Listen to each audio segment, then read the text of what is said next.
অপরাধ নিয়ন্ত্রণে সারা দেশে চিরুনি অভিযানের ঘোষণা সরকারের। সেনাবাহিনীর ম্যাজিস্ট্রেসি ক্ষমতা বাড়ল আরও 2 মাস।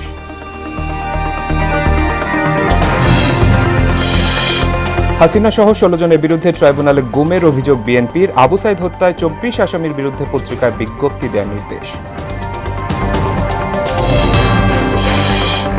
জরুরি অবস্থায় মানবাধিকার লঙ্ঘন না করার বিষয়ে রাজনৈতিক দলের সহমত। মৌলিক সংস্কার বিষয়ে চলতি মাসে ঐকমত্য পৌঁছানোর আশা।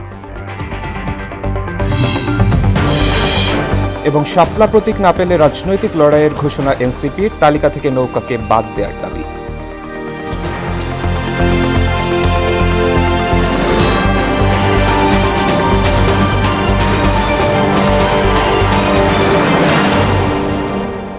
আসসালামু আলাইকুম, সবাইকে মোহনা সংবাদে স্বাগত। শুনছিলেন শিরোনাম, পুরো সংবাদে আপনাদের সঙ্গে আছি আমি শেখ সাব্বির হোসেন। এবার বিস্তারিত। অপরাধ নিয়ন্ত্রণ ও নির্বাচন পূর্ব স্থিতিশীলতা রক্ষায় আজ থেকে চিরুনি অভিযানের ঘোষণা দিয়েছেন স্বরাষ্ট্র উপদেষ্টা জাহাঙ্গীর আলম চৌধুরী। সচিবালয়ে এক অনুষ্ঠানের শেষে তিনি বলেন, 31 ডিসেম্বরের মধ্যে জাতীয় নির্বাচনের সব রকম প্রস্তুতি শেষ করার পরিকল্পনা নেওয়া হয়েছে। এদিকে সেনাবাহিনীর ম্যাজিস্ট্রেসি ক্ষমতা আরও 2 মাস বাড়িয়ে প্রজ্ঞাপন জারি করেছে সরকার। আরও জানাচ্ছেন মাহবুব হাসান রিপন। স্বরাষ্ট্র মন্ত্রণালয় সম্মেলন কক্ষে বসে আইনশৃঙ্খলা বিষয়ক উপদেষ্টা কমিটির বৈঠক। পরে ব্রিফিংয়ে উঠে আসে মিটফোর্ড হত্যাকাণ্ড প্রসঙ্গ। ঘটনাকে দুঃখজনক ও বর্বরোচিত উল্লেখ করে উপদেষ্টা বলেন, সভ্য সমাজে এটা কোনোভাবেই গ্রহণযোগ্য নয়। জানান, সোহাগ হত্যা মামলায় 19 আসামির মধ্যে 7 জনকে গ্রেপ্তার করা হয়েছে। বিভিন্ন জায়গায় অভিযান চালিয়ে অবশিষ্ট আসামিদের গ্রেপ্তারে কাজ করে যাচ্ছে। বুধবার সন্ধ্যার ঘটনার পরেই ঘটনাস্থল থেকে পুলিশ কর্তৃক মঈন ও সেনাবাহিনী কর্তৃক তারেককে অস্ত্রসহ গ্রেপ্তার করা হয়েছে। গত শুক্রবার বিকালে আরও 2 জনকে গ্রেপ্তার করা হয়েছে। তাছাড়া শুক্রবার রাত্রেও 1 জনকে গ্রেপ্তার করা হয়েছে। গতকাল শনিবার রাতে এই ঘটনায় ডিবি আরও 2 জনকে গ্রেপ্তার করেছে। সব মিলে এই ঘটনায় এই পর্যন্ত 7 জনকে গ্রেপ্তার করা হয়েছে। স্বরাষ্ট্র উপদেষ্টা বলেন, দেশে চাঁদাবাজি, সন্ত্রাস, নৈরাজ্য বেড়ে যাওয়ায় এ বিষয়ে প্রয়োজনীয় ব্যবস্থা নিচ্ছে সরকার। যে কোনো সময়ে চিরুনি অভিযান শুরু হবে। খুন, চুরি, ডাকাতি, চাঁদাবাজি, ছিনতাই, সন্ত্রাস, অপহরণ, নারী নির্যাতন, মব সহিংসতা, মাদক চোরাচালান সহ সব ধরনের অপরাধমূলক কর্মকাণ্ডে বিরুদ্ধে আইন শৃঙ্খলা বাহিনী নিয়মিতভাবে অভিযান পরিচালনা করছে এবং করবে। পরিস্থিতি বিবেচনায় সরকার যে কোনো সময় চিহ্নিত অপরাধী ও সন্ত্রাসীদের ধরতে বিশেষ বা চিরুনি অভিযান পরিচালনা করতে পারে। জাতীয় নির্বাচন কেন্দ্রিক প্রস্তুতির কথাও জানান তিনি। আমাদের প্রিপারেশনটা আমরা ডিসেম্বরের ভিতরে শেষ করতে চাচ্ছি। এদিকে বাংলাদেশ সেনাবাহিনীর কমিশনপ্রাপ্ত কর্মকর্তাদের এক্সিকিউটিভ ম্যাজিস্ট্রেসির ক্ষমতা আরও 2 মাস বাড়িয়ে প্রজ্ঞাপন জারি করেছে সরকার। জনপ্রশাসন মন্ত্রণালয় থেকে এই সংক্রান্ত প্রজ্ঞাপন জারি করা হয়। পরবর্তী 60 দিন পর্যন্ত সারা দেশে এই ক্ষমতা কাজে লাগাতে পারবেন। মাহবুব হাসান রিপন, মোহনা সংবাদ, ঢাকা।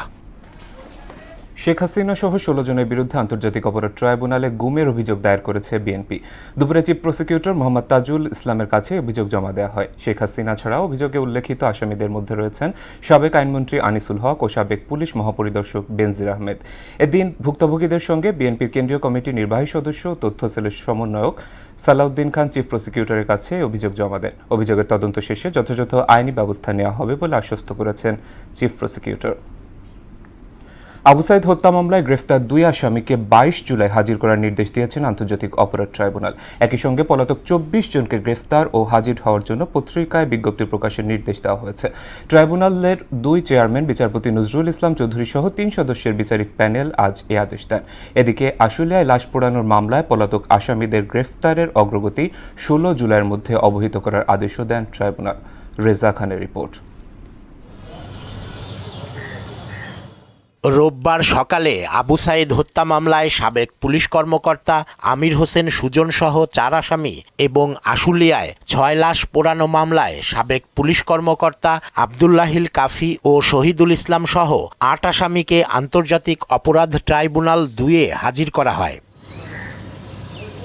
ট্রাইব্যুনালে প্রসিকিউশনের পক্ষে শুনানি করেন প্রসিকিউটর আব্দুস সাত্তার পালোয়ান। পরে গণমাধ্যমের মুখোমুখি হয়ে তিনি জানান, আবু সাইদ হত্যা মামলায় নতুন করে গ্রেফতার 2 আসামিকে ট্রাইব্যুনালে হাজির করার নির্দেশ দেওয়া হয়েছে। আগে 30 জন আসামির বিরুদ্ধে কগনিজেন্স নিয়েছেন, সেখানে কারাগারে আটক ছিলেন 4 জন। আমরা ইতিমধ্যে জানতে পেরেছি 2 জন আসামি অন্য মামলায় আটক রয়েছেন। সেই দুজনকে এই মামলায় প্রোডাকশন ওয়ারেন্ট ইস্যু মূলে হাজির করার জন্য আমরা মাননীয় ট্রাইব্যুনালে আবেদন করেছি। মাননীয় ট্রাইব্যুনাল সেটি মঞ্জুর করেছেন। একই সঙ্গে পলাতক ২৬ জনকে ট্রাইব্যুনালে আত্মসমর্পণে পত্রিকায় বিজ্ঞপ্তি প্রকাশের আদেশ সংশোধন করে ২২ জুলাই পরবর্তী শুনানির দিন ধার্য করা হয়েছে বলেও জানান তিনি। ২৪ জন পলাতক আসামির বিরুদ্ধে মাননীয় ট্রাইব্যুনাল দুটি পত্রিকায় বিজ্ঞপ্তির জন্য আদেশ দিয়েছেন। ১০ জুলাই যে অর্ডারটি ছিল সেটিকে মডিফাই করে দিয়েছেন, দুজনের বিরুদ্ধে সেটি প্রযোজ্য হবে না বলে দিয়েছেন। পরবর্তী দিন ধার্য করেছেন ২২ জুলাই ২০২৫। এদিকে আশুলিয়ায় লাশ পোড়ানো মামলায় পলাতক আসামিদের গ্রেফতার অগ্রগতির বিষয়ে প্রসিকিউশন সময় চাইলে ১৬ জুলাই পর্যন্ত সময় দেন ট্রাইব্যুনাল। ৮ জন আসামি কাস্টডিতে আছে, আর ৫ জন আসামির ওয়ারেন্ট এক্সিকিউশন রিপোর্ট এখনও ট্রাইব্যুনালে আসেনি। সেজন্য আমরা মাননীয় ট্রাইব্যুনালের কাছে সময় চেয়েছি। মাননীয় ট্রাইব্যুনাল এটি ১৬ জুলাই ধার্য করেছেন। রেজা খান, মোহনা সংবাদ, ঢাকা। আগামী ৩০ অথবা ৩১ জুলাইয়ের মধ্যে মৌলিক বিষয় ঐক্যমত্যে পৌঁছে আলোচনা শেষ করতে চায় কমিশন, জানিয়েছে সহসভাপতি অধ্যাপক আলী রিয়াজ। রাজধানী ফরেন সার্ভিস একাডেমিতে সকালে কমিশনের বৈঠকের শুরুতে সাংবাদিকদের তিনি কথা জানান। বৈঠকের ফাঁকে জামায়াতে ইসলামী নায়েবে আমির আবদুল্লাহ মোহাম্মদ তাহের বলেন, জরুরি অবস্থা চলাকালে মানবাধিকার লঙ্ঘন না করা সহ মানুষের অধিকার নিশ্চিতে সব দল একমত হয়েছে। সেগুলো মৌলিক বিষয় নিঃসন্দেহে সেগুলো, এবং তার পাশাপাশি সেগুলিকে আমরা একমত হতে পেরেছি। কিছু বিষয়ে আমরা খুব কাছাকাছি অবস্থানে আছি। আজকে আমরা যে সমস্ত বিষয়গুলো আলোচনা করব তার মধ্যে দুটো বিষয়, বিচারপতি নিয়োগ এবং জরুরি অবস্থা বিষয়ক আলোচনাটা একটা সমাপ্তি টানতে পারি। একটা বিষয়ে আমরা সম্পূর্ণ একমত হয়েছি, জরুরি অবস্থা ঘোষণার ক্ষেত্রে সেখানে কতগুলো রাইটসকে সাসপেন্ড করা যাবে না। এনবিআরের আন্দোলন সরকার বিরোধী আন্দোলনের রূপ দেওয়ার ষড়যন্ত্র ছিল বলে জানিয়েছেন বিদ্যুৎ ও জ্বালানি উপদেষ্টা মোহাম্মদ ফজলুল কবির খান। সচিবালয় সাংবাদিকদের সঙ্গে আলাপকালে তিনি বলেন, এনবিআরকে ২ বিভাগ করার ক্ষেত্রে সংস্থাটির কর্মকর্তাদের কোনো আপত্তি নেই, তাই এনবিআর নামটি আর থাকছে না। প্রশাসন ক্যাডারের সাথে দ্বন্দ্বের জেরে সমস্যার সূত্রপাত হয়েছিল বলেও জানান এই উপদেষ্টা। এ সময় কাজ বন্ধ করে বন্দরকে অচল করে দেওয়ায় সংস্থাটির কর্মকর্তাদের কঠোর সমালোচনাও করেন ফজলুল কবির খান। এটা প্রথমে একটা নিরীহ আন্দোলন, একটা ক্যাডারের সমস্যা, ক্যাডারের প্রসপেক্ট, তো পরে এটা কিন্তু সরকার বিরোধী আন্দোলনে পরিণত হয়েছে। আমরা দেখছি যে এইটা অর্থনৈতিক ক্ষতি করা এটার একটা উদ্দেশ্য হয়ে পড়েছে এবং রাজস্ব আদায় বাধাগ্রস্ত করা এটা হয়েছে। আপনারা এইটা দেখছি যুগান্তরের রিপোর্টেও এটা কিছুটা দেখছেন যে ওখানে বলা হয়েছে যে একটা হোয়াটসঅ্যাপ গ্রুপের কথা বলা হয়েছে এবং তারা ওখানে এই আন্দোলনের নামে সরকার বিরোধী একটা অবস্থান সেখানে তৈরি হয়েছে। ঢাকা মহানগরীতে চলাচলের অনুমতি ও রুট নির্ধারণের দাবিতে রাজধানী বনানীতে বিআরটিএ কার্যালয়ের সামনে সড়ক অবরোধ করে বিক্ষোভ করছেন সিএনজি চালিত অটোরিকশা চালকরা। এতে চরম দুর্ভোগে পড়েছেন সাধারণ মানুষ। এ বিষয়ে আরও জানাতে বনানী থেকে যুক্ত হচ্ছেন আমাদের সহকর্মী মুনতাসির মামুন। মুনতাসির, চালকদের দাবি কি আসলে, আর কর্মসূচির কারণে সড়কের পরিস্থিতি কি অবস্থায় আছে এখন, সব মিলে জানাবেন আমাদের।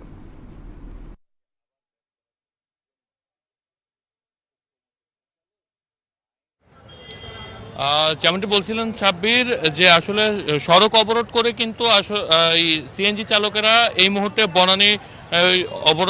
বনানীর যে রাস্তাটি সেটি কিন্তু অবরোধ করে রেখেছেন। এবং যদি আপনাকে একটু বলার চেষ্টা করি যে আসলে দাবি আদায় না হওয়া পর্যন্ত কিন্তু আসলে তারা এই অবরোধ চালিয়ে যাবে বলেও কিন্তু তারা কিছুক্ষণ আগে হুঁশিয়ারি দিয়েছেন। এবং যদি আপনাদেরকে একটু দেখানোর চেষ্টা করি যে আসলে তারা কিন্তু কেউ শুয়ে রয়েছেন, কেউ আবার বসে গেমস খেলছেন, এমনটিও কিন্তু আমরা দেখতে পেয়েছি। এবং যদি বলি তাদের দাবির কথা, তাদের দাবি কিন্তু একটাই যে সড়ক এবং মহাসড়কে যেন আসলে তাদের এই সিএনজিকে আসলে চলতে দেওয়া হয়, সেটিও কিন্তু তারা দাবি করেছেন। এবং তাদের যে দাবি, সেই দাবির সাথে কিন্তু একত্রতা প্রকাশ করে কিন্তু আসলে শ্রমিক সংহতি তারাও কিন্তু এসেছে এখানে তারা এসে কিন্তু আসলে তারা বলছেন যে আসলে তাদের যে দাবি সেটি কিন্তু যৌক্তিক, এমনটিও কিন্তু তারা বলছেন। এবং যদি আসলে তাদের সাথে একটু কথা বলার চেষ্টা করি যে আসলে আপনাদের যে দাবিগুলো রয়েছে সেই দাবিগুলো মূলত কি কি? দাবিগুলো হয়েছে, আমাদের গাড়িগুলা যখন আমরা কিনছি তখন আমাদের গাড়িগুলা ঢাকাতে কিছু জায়গায় চলছে, যেরকম 16টা ইউনিয়নে চলছে। এই ইউনিয়নগুলা যখন শেখ হাসিনা সরকার 2016 সালে ঢাকা বিভক্ত সিটি কর্পোরেশন বানাইছে, তখন এই ইউনিয়নগুলা কাইটা তারা সিটি কর্পোরেশন আওতায় নিয়ে আইছে। তো ওই আমাদের জায়গায় আমরা এখন অবৈধ, আমরা আমাদের জায়গায় আমাদের চলতে দেখ, তাতে আমাদের কোনো আপত্তি নাই। আমাদের সিটিতে যদি না দেয়, আমাদের যে 16টা ইউনিয়ন ছিল, আমরা যখন গাড়ি যেই জায়গা থেকে কিনছি ওই জায়গাতে আমাদের পারমিশনটা দেখ, এটা হচ্ছে আমাদের পারমিশন। আমরা এটাই আপনাদের কাছে, আপনাদের মাধ্যমে বিআরটি চেয়ারম্যানের কাছে বিনত নিবেদন করছি যে আমাদের জায়গায় আমাদের বৈধতা দেখ। যেমনটি বলছিলাম যে আসলে বিআরটি এর ভবনটি যদি একটু আপনাদেরকে দেখানোর চেষ্টা করি, তাহলে সেখানে কিন্তু আসলে তাদের যে চেয়ারম্যান থেকে শুরু করে বিআরটি এর যারা সংশ্লিষ্ট কর্মকর্তা রয়েছেন তাদেরকে কিন্তু আসলে অবরুদ্ধ করে রেখেছেন এই সিএনজি চালকেরা। তো এই ছিল আসলে বনানী সড়ক থেকে আমার কাছে সর্বশেষ। সাব্বির। মুনতাসির, ধন্যবাদ আপনাকে। শাপলা প্রতীক পেতে বাধা এলে রাজনৈতিকভাবে মোকাবিলার হুঁশিয়ারি দিয়েছে জাতীয় নাগরিক পার্টি এনসিপি। দুপুরে সিইসি এএমএম নাসির উদ্দিনের সঙ্গে বৈঠক শেষে সাংবাদিকদের এমনটা জানিয়েছেন দলের মুখ্য সমন্বয়ক নাসির উদ্দিন পাটোয়ারি। আওয়ামী লীগের নিবন্ধন স্থগিত হওয়ায় দলটির নৌকা প্রতীকও তালিকা থেকে বাদ দেওয়ার দাবি জানিয়েছে দলটি। এমআর আসাদের রিপোর্ট। নিবন্ধনের আবেদনের সঙ্গে প্রতীক হিসেবে শাপলাকে প্রথম পছন্দ হিসেবে বরাদ্দ চায় এনসিপি, যদিও ইসির নতুন প্রতীক তালিকাতেই ঠাঁই পায়নি শাপলা। এ বিষয়ে নির্বাচন ভবনে প্রধান নির্বাচন কমিশনারের সঙ্গে দেখা করে এনসিপির 5 সদস্যের প্রতিনিধি দল। সাক্ষাৎ শেষে সাংবাদিকদের ব্রিফ করেন দলটির আইনজীবী জহিরুল ইসলাম। জানান শাপলাকে প্রতীক হিসেবে পেতে সংবিধানে বাধা নেই। এই বিষয়টি আইন মন্ত্রণালয় ভেটিংয়ের জন্য পাঠিয়েছিল, যেখানে শাপলাকে রাখা হয়নি। এরপরে কিন্তু ফার্স্ট অ্যাপ্লিকেশনটা নিয়ে আমরাই এসেছি। অর্থাৎ আপনি যদি আইনগত বিষয়টি বিবেচনা করেন, তাহলে আজকে এই নীতিগত সিদ্ধান্তটি গ্রহণের পরে নতুন করে কে এই প্রতীকটি বরাদ্দের জন্য আবার আবেদন করলো, তার একটা অন্যতম লেজিটিমেট রাইট তৈরি হয়ে যায় এই প্রতীকটি বরাদ্দ পাওয়ার। সেক্ষেত্রে আমরা মনে করছি যে শাপলা পাওয়ার আমাদের কোনো আইনগত ব্যারিয়ার নেই। আওয়ামী লীগের প্রতীক নৌকাকে তালিকায় না রাখার দাবিও জানানো হয়। যেহেতু আওয়ামী লীগের নির্বাচনী তাদের যে নিবন্ধন সেটি স্থগিত আছে, অতএব তাদের প্রতীকটিও স্থগিত থাকতে হবে। প্রতীকটি এই তফসিলে অন্তর্ভুক্ত রাখার কোনো সুযোগ নেই। দলের মুখ্য সমন্বয়ক নাসির উদ্দিন পাটোয়ারি বলেন, এনসিপির প্রতীক শাপলার বিকল্প নেই। বরাদ্দে বাধা এলে রাজনৈতিকভাবে মোকাবিলা করা হবে। নির্বাচনের আগে ইসি পুনর্গঠন করতে হবে, স্ট্রেইট ফরওয়ার্ড, এবং ইসি যেভাবে পুনর্গঠিত হয়েছিল সে আইনটারও পরিবর্তন করতে হবে, এবং ঐক্যমত কমিশনের যে নতুন যে সিস্টেমগুলো আছে সেটা অনুযায়ী এই ইসিতে যারা সাংবিধানিক প্রতিষ্ঠান অনুযায়ী নিজের ভালো কাজের পরিচয় দিয়েছেন তাদেরকে রাখা যেতে পারে। নির্বাচনের আগেই ইসি পুনর্গঠনের বিষয়ে এনসিপি অনড় বলেও জানান নাসির উদ্দিন পাটোয়ারি। আমাদের শাপলার কোনো বিকল্প অপশন নাই, কারণ লিগ্যাল ওয়েতে আমরা দেখেছি আইনগতভাবে শাপলা পেতে আমাদের কোনো বাধা নেই। যদি বাধা দেওয়া হয় সেটা আমরা রাজনৈতিকভাবে লড়াই করব। এমআর আসাদ, মোহনা সংবাদ, ঢাকা। ক্ষমতা দখলের রাজনীতি আর সহ্য করা হবে না বলে জানিয়েছেন জাতীয় নাগরিক পার্টির আহ্বায়ক নাহিদ ইসলাম। দুপুরে পিরোজপুর সদরে জুলাই অভ্যুত্থানের 1 বছর পূর্তি উপলক্ষে আয়োজিত পদযাত্রা কর্মসূচিতে তিনি বলেন, গণ অভ্যুত্থানের পরে কেউ শুধু নির্বাচন আর ক্ষমতার জন্যই কথা বলছে। একটি পক্ষের কাছে সংস্কারের কোনো গুরুত্বই নেই। কেউ শুধু ক্ষমতা চাইছে, শুধু দ্রুত নির্বাচন চাইছে, সংস্কার তাদের কাছে গুরুত্বপূর্ণ মনে হয় নাই। দেশের অর্থনীতি, দেশের সংস্কৃতি সবকিছুকে আমরা নতুন করে ছেড়ে সাজাবো। ফলে আমরা তার জন্য এখন লড়াই করতেছি। জুলাই গণঅভ্যুত্থানে হয়তো আমাদের সাথে অনেক দলমত ছিল, কিন্তু দেশের সংস্কারের পক্ষে আজকে যদি কেউ না থাকে, আমরা যে তরুণরা রাজপথে নেমেছিলাম, আমাদের আহ্বানে যারা আপনারা নেমেছিলেন, আমাদের আহ্বানে যারা এসে শহীদ হয়েছিলেন, তাদের প্রতি আমাদের দায়বদ্ধতা আছে। একসময় ক্ষমতার কেন্দ্রস্থলে থাকা আওয়ামী লীগের কেন্দ্রীয় কার্যালয় এখন পাবলিক টয়লেট হিসেবে ব্যবহার করছে সাধারণ মানুষ। শুধু তাই নয়, আপাত ধ্বংসস্তূপ এই ভবন এখন মাদকসেবী ও ভবঘুরেদের আখড়া। সংশ্লিষ্টরা বলছেন এটি শুধু একটি ভবনের পতন নয়, বরং দীর্ঘদিনের একদলীয় আধিপত্যের পর সাধারণ মানুষের ক্ষোভের প্রতিফলন। বিস্তারিত জানাচ্ছেন এসইউ সেলিম, ক্যামেরায় ছিলেন মনিরুল ইসলাম। মাত্র 1 বছর আগেও ভবনটি ছিল ক্ষমতার কেন্দ্রবিন্দু। তবে গত 5 আগস্ট ছাত্র জনতার গণ অভ্যুত্থানে শেখ হাসিনা পালিয়ে যাওয়ার পর বদলে গেছে চিত্র। চকচকে সেই ভবন এখন কেবলই ধ্বংসাবশেষ। ভবনের নিচতলায় ব্যবহৃত হচ্ছে পাবলিক টয়লেট হিসেবে। চারপাশে ছড়িয়ে পড়েছে দুর্গন্ধ। পরিত্যক্ত এই ভবনে নানা অনৈতিক কাজ চলছে এমন অভিযোগে ভবনের অভ্যন্তরে প্রবেশ করে টিম মোহনার অনুসন্ধানী প্রতিবেদক। উৎকট গন্ধ ও গা ছমছমে অন্ধকার ভুতুড়ে পরিবেশে নিচতলা পেরিয়ে দোতলার সিঁড়িতে পা দিতেই উপর থেকে শুরু হলো পাথর বৃষ্টি। ভয় উপেক্ষা করে একটু শব্দ করে সামনে এগিয়ে দোতলা পেরিয়ে তৃতীয় তলায় উঠতেই দেখা মেলে ঘুমন্ত এক হকারের। ক্যামেরা দেখে অপ্রস্তুত হকারের কাছে পাওয়া গেল প্রাথমিক তথ্য। পুলিশ আসলে একটু কথাবার্তা হয়েছিল, জিজ্ঞেস করে কি করে কেন অনুসন্ধানের গভীরে যেতে দরজা জানলাবিহীন কক্ষগুলোতে ইট পাথর ও টাইলসের ধ্বংসস্তূপের মধ্যে মাদক ও অবৈধ কিছু আছে কিনা সেটি দেখার চেষ্টায় সামনে এগিয়ে চলা। এরপর ঝুঁকিপূর্ণ সিঁড়ি বেয়ে এগুতেই ভবনের চতুর্থ ও পঞ্চম তলায় দেখা মেলে ভবঘুরে একদল কিশোরের। এলোমেলো প্রশ্নোত্তরে বোঝার চেষ্টা এখানে আসলে কি হয়।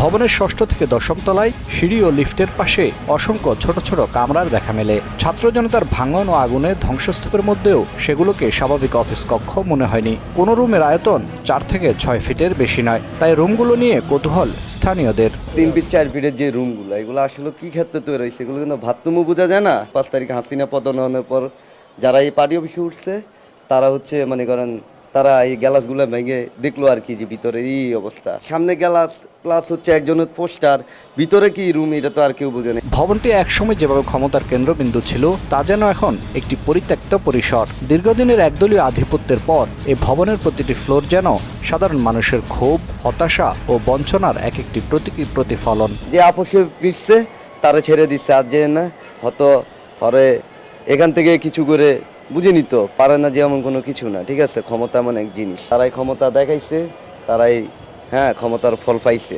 যতটুকু দেখেছে তার ফল পাইছে। ভবনের ভেতরে ছোট ছোট ঘরে কাঁথা, বালিশ ও বিছানা সহ থাকার ব্যবস্থাও দেখা গেছে, যেখানে রাতের অন্ধকারে অনৈতিক কার্যক্রম ঘটছে বলে অভিযোগ স্থানীয়দের। সেলিম, মোহনা সংবাদ, ঢাকা। এবছর বাড়ি ভাড়া কমানোর কারণে বেঁচে যাওয়ার টাকা ফেরত পাচ্ছেন সরকারি ব্যবস্থাপনা হজ করা হাজিরা। সচিবালয় হজ ব্যবস্থাপনা অর্জন ও আগামীর পরিকল্পনা ইস্যুতে এক ব্রিফিংয়ে ধর্ম উপদেষ্টা আফামা খালিদ হোসেন বলেন, সরকারি ব্যবস্থাপনার 5,000 হাজির মধ্যে 4,978 জনকে 8 কোটি টাকা ফেরত দেওয়া হবে। গণঅভ্যুত্থান পরবর্তী নানা চ্যালেঞ্জের পরও 2025 সালে সুষ্ঠুভাবে হজ সম্পন্ন হয়েছে বলেও জানান তিনি। বাড়ি ভাড়া করার যে টিম, চৌকস টিম, ওনারা বাড়ি টু বাড়ি, ডোর টু ডোর গিয়ে বাড়ি ভাড়া করেছেন এবং নেগোসিয়েশন করে বাড়ি ভাড়া কমিয়েছেন। সরকারি হাজির সংখ্যা হতে 5,000, এর মধ্যে 4,978 জন হাজিকে আমরা সর্বমোট 8,28,90,183 টাকা ফেরত দেব। এবার আন্তর্জাতিক প্রসঙ্গ। ইসরায়েলি তাণ্ডবে গাজা উপত্যকায় প্রাণ গেছে আরও শতাধিক ফিলিস্তিনির। এর মধ্যে 34 জনকে হত্যা করা হয়েছে ত্রাণ সহায়তা কেন্দ্রে। এদিকে গাজায় জাতিগত নিধন বন্ধ, ফিলিস্তিনকে স্বীকৃতি দিতে সরকারের প্রতি আহ্বান জানিয়েছে 59 জন ব্রিটিশ লেবার পার্টি এমপি। অন্যদিকে যুদ্ধ বন্ধ ও বন্দি বিনিময়ের দাবিতে তেল আবিবে বিক্ষোভ করছেন ইসরায়েলিরা। কাজী শাহরিনের ডেস্ক রিপোর্ট। 21 মাসেরও বেশি সময় ধরে চলা ইসরায়েলি বর্বরতায় ফিলিস্তিনের গাজা যেন পরিণত হয়েছে কবরস্থানে। উপত্যকাটিতে নেই তিল পরিমাণ নিরাপদ স্থান, ত্রাণ সহায়তা কিংবা আশ্রয়কেন্দ্র, কিছুই রেহাই পাচ্ছে না ইসরায়েলি সেনাদের হামলা থেকে। সবশেষ তাণ্ডবে একদিনে প্রাণ হারিয়েছে অন্তত 110 ফিলিস্তিনি। এদের মধ্যে 34 জন গাজা হিউম্যানিটেরিয়ান ফাউন্ডেশনের একটি খাদ্য বিতরণ কেন্দ্রে খাবারের জন্য অপেক্ষা করছিলেন। ত্রাণ নিতে আসা ক্ষুধার্ত মানুষদের ওপর উন্মত্তের মতো গুলি চালিয়ে পাশবিকতার সব সীমা অতিক্রম করে যাচ্ছে ইসরায়েলি সেনারা। জাতিসংঘ ও মানবাধিকার সংস্থা এসব কেন্দ্রকে ইতোমধ্যে মানব কসাইখানা ও মৃত্যুর ফাঁদ আখ্যা দিয়েছে। গাজার স্বাস্থ্য মন্ত্রণালয় জানিয়েছে 21 মাসে ইসরায়েলি হামলায় প্রাণহানি ছাড়িয়েছে 57,800। আহতের সংখ্যা কম করে হলেও 1,38,000। গাজায় নেতানিয়াহু সরকারের নৃশংসতাকে জাতিগত নিধন আখ্যা দিয়ে দ্রুত হামলা বন্ধ এবং ফিলিস্তিনকে স্বীকৃতি দিতে যুক্তরাজ্য সরকারের প্রতি আহ্বান জানিয়েছেন 59 জন লেবার এমপি। গাজায় বর্বরতার প্রতিবাদে উত্তাল হয়ে উঠেছে তেল আবিব। শনিবার রাতে রাজপথে বিক্ষোভ করেন হাজারো জনতা। গাজায় যুদ্ধাবসানের পাশাপাশি হামাসের কাছে জিম্মি ইসরায়েলিদের দ্রুত ফিরিয়ে আনার দাবি জানান তারা। কাজী শাহরিন, মোহনা সংবাদ। পাকিস্তানে ভারী বর্ষণ ও আকস্মিক বন্যায় 16 দিনে নিহত হয়েছে শতাধিক মানুষ। জাতীয় দুর্যোগ ব্যবস্থাপনা কর্তৃপক্ষ জানিয়েছে গত 24 ঘন্টায় পাকিস্তান জুড়ে 6 জনের মৃত্যু হয়েছে। 26 জুন থেকে এ পর্যন্ত পাঞ্জাব প্রদেশে 39 জন, খাইবার পাখতুনখাওয়ায় 31, বেলুচিস্তানে 16 এবং সিন্ধু প্রদেশে 17 জন নিহত হয়েছে। এতে আহত হয়েছে প্রায় 200 মানুষ। জাতীয় স্থানীয় কর্তৃপক্ষের মতে ইতোমধ্যে উজান থেকে নেমে আসা ঢলে বহু ঘরবাড়ি ধ্বংসসহ রাস্তাঘাট ও ফসলি জমিও ক্ষতিগ্রস্ত হয়েছে। অনেক জায়গায় মানুষ এখনও পানিবন্দী হয়ে আছে। তাদের উদ্ধারে জরুরি কার্যক্রম অব্যাহত রয়েছে বলেও জানিয়েছে কর্তৃপক্ষ। শেষ করব মোহনা সংবাদ, যাবার আগে শিরোনামগুলো আরও একবার।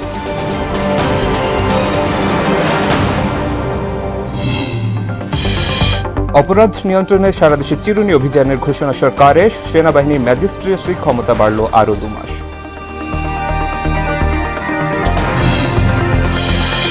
হাসিনা সহ 16 জনের বিরুদ্ধে ট্রাইব্যুনালে গুমের অভিযোগ বিএনপির, আবু সাইদ হত্যায় 24 আসামির বিরুদ্ধে পত্রিকায় বিজ্ঞপ্তি দেওয়ার নির্দেশ। জরুরি অবস্থায় মানবাধিকার লঙ্ঘন না করার বিষয়ে রাজনৈতিক দলের সহমত, মৌলিক সংস্কার বিষয়ে চলতি মাসে ঐক্যমত্যে পৌঁছানোর আশা। এবং শাপলা প্রতীক না পেলে রাজনৈতিক লড়াইয়ের ঘোষণা এনসিপির, তালিকা থেকে নৌকাকে বাদ দেওয়ার দাবি।